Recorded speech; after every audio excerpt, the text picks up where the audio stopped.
மோடியுடைய தமிழகம் வருகை இது என்னெல்லாம் நடக்கும் சார்? 30 விழுக்காடு பலம் கொண்ட ஒரு அணி மோடி தலைமையில ஏறுவாங்க.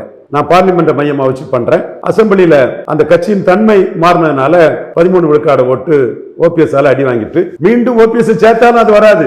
ஓபிஎஸ் இரட்டை தலைமையா சேர்த்தா ஓரளவு அது வரலாம். 50-50 அந்த உரிமையை முக்குலத்தோருக்கான அந்த உரிமையை கொடுத்தா வரலாம். முக்குலத்தோர் பொலிட்டிக்கல் வைப்ரண்ட் கம்யூனிட்டி இதெல்லாம் அவன் ஏமாற மாட்டான்.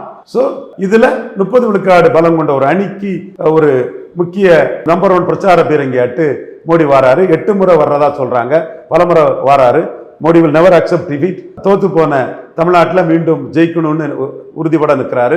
நாங்களும் அவர் 2029 மக்களவை தேர்தலில் வெற்றி பெறதுக்கு பல வியூகங்களை வகுத்து மோடி ஏமாந்துடக்கூடாதுங்கிறத மெயினா 2024 எடப்பாடி இதெல்லாம் உள்ள ஒரு இது வச்சு அப்போ மோடிக்கு லாயலிஸ்டான டெல்லியை சேர்ந்த ஒரு நண்பர் டெல்லியில வச்சு என்கிட்ட ஒரு ஐபி ஆபீஸ்ல வச்சு என்கிட்ட சொன்ன ஒரு இது மோடிக்கு ரொம்ப விசுவாசமான ஒரு நண்பர் தான்.